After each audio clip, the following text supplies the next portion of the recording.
Hello friends, बहुत दिनों से आप लोगों को मेरी वीडियो का वेट था, तो आप लोग का इंतजार खत्म हुआ। ये जो जर्नी है ना, एक मदरहुड जर्नी, ये बेस्ट जर्नी होती है हर माँ के लिए। माँ बनना सबसे बड़ा सौभाग्य होता है। जी हाँ, मैं बस इसी चीज में आपकी हेल्प करने के लिए वीडियो बना रही हूँ, क्योंकि मेरे एक्सपीरियंस, मेरी चीजें जो है शायद कहीं ना कहीं आपको हेल्प करेगी। यहाँ पे मैं आपको कुछ बताना चाहती हूँ, जो गलती मैंने की प्लीज आप अपनी लाइफ में कभी मत दोहराना, क्योंकि इस प्रेगनेंसी जर्नी में एक माँ की जितनी जान इंपॉर्टेंट होती है, उस नन्ही सी जान की भी जान हमारे लिए उतनी ही इंपॉर्टेंट होती है, जिससे पूरे 9 महीने हम अपने सीने से लगा के उसकी धड़कन को महसूस करते हैं। जी हाँ, आप ये गलती मत करना प्लीज। मैंने जो गलती की, प्लीज आप ये अपनी लाइफ में मत दोहराना। तो अगर नए हो चैनल पे तो प्लीज चैनल को सब्सक्राइब कर लेना। यहाँ पे मैं बात करने वाली हूँ गवर्नमेंट हॉस्पिटल में। एक्चुअली मैं वर्किंग हूँ। मेरी फर्स्ट प्रेगनेंसी बेबी गर्ल है, सेकंड में बेबी बॉय हुआ है अभी कुछ दिन पहले। तो फर्स्ट प्रेगनेंसी में मेरे से ये जो बहुत बड़ा गलती हुआ था, वो मैं आप लोग से बताना चाहती हूँ। पहली प्रेगनेंसी में क्या हुआ कि मैं एम्स में वर्किंग हूँ, तो मेरे को लगा कि एम्स में अगर मैं वर्किंग हूँ तो वहां पे मेरे सारे नोन है, क्योंकि मैं वहां की एम्प्लॉय हूँ। तो मेरे को सारी चीजें आइडिया थी, गायनी डिपार्टमेंट की मैं एम्प्लॉय थी, तो बेस्ट होगा मेरे साथ। मैंने सोचा कि ठीक है, जो भी चीजें अच्छी होंगी। वहां के जो सीनियर है, एचओडी है, सबसे मेरी जान पहचान थी। मैंने सबसे बोला कि मुझे यही डिलीवरी करानी है, क्योंकि लोगों का कहना था कि भैया तुम वहां एम्स में वर्किंग भी हो और गवर्नमेंट हॉस्पिटल में नॉर्मल डिलीवरी की जाती है, और मेरे को नॉर्मल करानी थी क्योंकि मैं वर्किंग थी।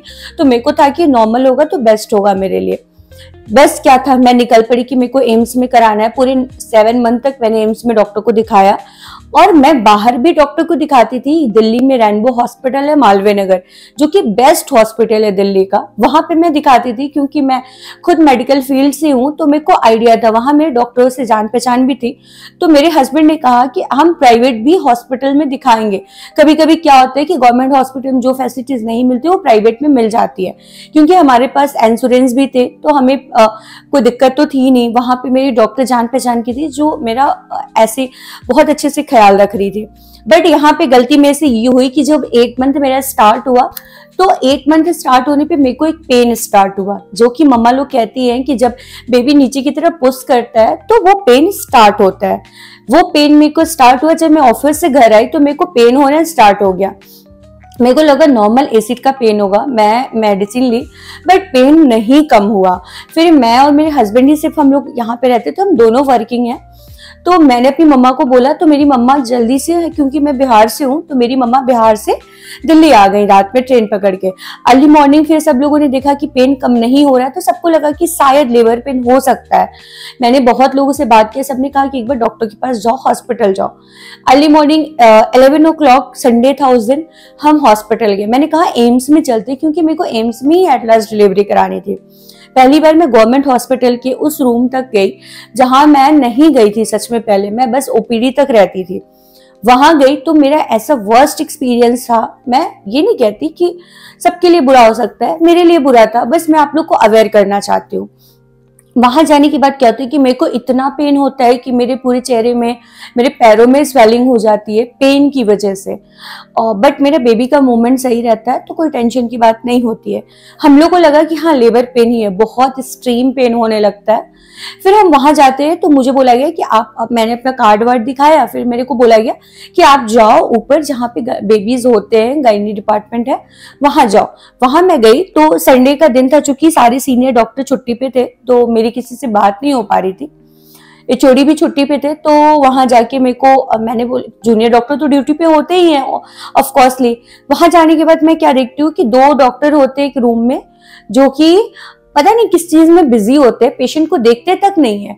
वहां पे जो दाइमा होती हैं वो पेशेंट को हैंडल करती हैं। हर तरफ पेशेंट जो है वो पेन में रो रहे हैं, और अंदर ना आपके हस्बैंड जा सकते हैं, ना आपकी फैमिली मेंबर जा सकते हैं। आपकी मदर जा सकती है, वो भी बाहर वेट करेंगी। आप अकेले अंदर रहते हो। सारी तरफ मैं देखती हूँ कि औरतें चीखती रहती है पेन में, बट उन्हें इतनी बुरी तरीके से डांटा जाता है, बोला जाता है कि नहीं तुम चुप रहो, तुम्हें ही पेन हो रहा है क्या, हमने भी बच्चे पैदा किए, इस तरीके से। वो सब देखने के बाद मेरे को ऑलरेडी बहुत डर लगने लगता है, और मेरे हस्बैंड भी और मेरी मम्मा भी बाहर वेट कर रहे थे। उसके बाद क्या होता है कि मेरे को एक रूम में ले जाया जाता है, जो कि रूम इतना गंदा होता होता है, आप लोग बिलीव नहीं करोगे, वो रूम, उस रूम का चादर, उस रूम की बेड, उस रूम का वॉशरूम इवन इतना गंदा होता है जिसको हम यूज ही नहीं कर सकते। पूरे ब्लड के स्टेन लगे होते हैं बेड पे, मेरे को उसी स्टेन पे लिटाया जाता है। मैं बोलती हूँ कि ये क्या है, तो बोला गया कि ये भी क्लीन कर देंगे। मैं 11 बजे से गई रहती हूँ, दोपहर खत्म होता है, शाम के 5 बज जाते हैं, बट मेरे पास एक डॉक्टर तक नहीं आते। मैं बोलती हूँ डॉक्टर को बुलाओ, डॉक्टर को बुलाओ, मुझे पेन हो रहा है। मैं पेन में, मेरी मम्मा आती है, मम्मा को भी बाहर कर दिया जाता है, मैं पेन में रोती रहती हूँ, मेरा पूरा चेहरा स्वेलिंग रहता है, मेरे पैर स्वेलिंग में रहते हैं, बट इवन एक डॉक्टर तक नहीं आते। बस जो दाई होती है वो कहती है कि ऐसी दर्द होगा फिर बच्चा हो जाएगा। मैंने बोला कि मेरे को चेक तो करो कि क्या हुआ है मुझे। बोला जाता है नहीं, आप ऐसी पेन में रहो। फिर वो बेबी की हार्ट बीट चेक करने के लिए बहुत बोलने के बाद एक मशीन लगाई जाती है, बेबी का हार्ट बीट नॉर्मल आता है, कहते हैं कि पेन होगा तो मैं बोली चेक तो करो। बहुत कहने के बाद शाम के 5 बजे एक जूनियर डॉक्टर भी नहीं कह सकते, एक दाई माँ आती है जो कि कुछ कॉटन होता है उसमें कुछ मेडिसिन लगी रहती है, वो लेके आती है। बहुत सारे ब्लेड, बहुत सारे चक्कू वगैरह, मतलब चक्कू नहीं सॉरी, बहुत सारे कुछ होते हैं कैची काइंड ऑफ, जो भी उनके रहते हैं, जो भी इंस्ट्रूमेंट वो होते हैं, वो लेके आती है। फिर कहती है कि पैर ओपन करो। मैंने बोला क्यों? उन्होंने बोला मुझे चेक करना है इंटरनली। मैंने बोला ओके। मुझे नहीं पता था क्योंकि मेरे को प्राइवेट में कभी चेक नहीं किया गया था, फर्स्ट टाइम मेरे को चेक करने बजा। उस लेडीज ने, उस दाई माँ ने इतने बुरी तरीके से चेक किया, जो कॉटन के वॉल इतने बड़े थे, उन्होंने मेडिसिन था या क्या था मुझे नहीं पता, उन्होंने अंदर उस मेडिसिन को डाला, उस कपड़े को डाला, और इतने बुरी तरीके से मेरे को पेन किया हुआ, इतनी बुरी तरीके से मेरे साथ ट्रीट किया गया। वो पेन जो मैं अपनी लाइफ में नहीं भूल सकती हूँ, जिससे मेरी बेबी को भी हार्म हो सकता था। मेरा बेबी बिल्कुल मेरे स्टमक में नॉर्मल था, मुझे पेन था क्योंकि वो पेन मेरे को एसिड का था। मेरे को किसी ने कुछ भी मेडिसिन नहीं दी, कुछ भी नहीं किया। डायरेक्टली 5 बजे, सुबह के 11 बजे गया 5 बजे मेरे को चेक करने आते वो कॉटन वॉल के साथ, और मेरे को इंजेक्ट कर देते हैं। और मेरे को समझ नहीं आता मेरे साथ क्या हो रहा है। मैं चिल्ला रही हूँ, मेरे हस्बैंड बाहर, मेरी मम्मा बाहर, और मैं अकेले रो रही हूँ, चिल्ला रही हूँ। लग रहा था मेरी जान निकल जाएगी, और मुझे बताया तक नहीं जाए कि हो क्या रहा है मेरे साथ। मैंने कहा ये क्या कर रहे हो आप लोग, ये मैं भी यहीं पे काम करती हूँ, इतना बुरा होता है क्या हॉस्पिटल में? मुझे नहीं बताया जाता कि तुम ही माँ बन रही हो क्या, सबके साथ होता है। इतने बुरी तरीके से 5 मिनट तक उस कॉटन वॉल को मेरे अंदर रब किया जाता है, मेरे अंदर मूव किया जाता है, और उसके बाद फिर जब मैं पूरी तरीके से लगता है जैसे बेहोश सी हो जाती हूँ, तब मेरे को छोड़ देते हैं। वो लोग कहते हैं कि इन्फेक्शन ये नॉर्मल है, लेबर पेन नहीं है, ये धीरे धीरे अगर पेन कम हुआ तो ठीक है, अगर हमने वहां पे 1 फिंगर ओपन कर दिया, अगर तुम्हें डिलीवरी होनी रहेगी तो अभी हो जाएगी। मैंने बोला मैं तो 9 मंथ कंप्लीट ही नहीं हुआ है, फिर डिलीवरी क्यों होगी मेरी अभी? मेरे हस्बैंड को मैंने फोन किया कि देखो मेरे साथ ऐसे ऐसे कर रहे हैं ये लोग, आप बताओ मुझे क्या करना है। मेरे हस्बैंड बोलते हैं कि ठीक है अभी मैं अंदर आता हूँ। उन्हें अंदर नहीं आने दिया जाता है, बहुत गुस्सा होते हैं वो, और फिर वो मुझे फोन करते कहते हैं कि पेन तुम्हें हो रहा है? मैंने बोला हाँ मुझे बहुत एक्सट्रीम पेन हो रहा है। वो गाड़ी लेके आते हो, बोलते कि बस तुम किसी तरह गेट तक आ जाओ, जो रूम का गेट है, मैं वहीं खड़ा हूँ, मैं तुम्हें रेनबो हॉस्पिटल लेके चलता हूँ।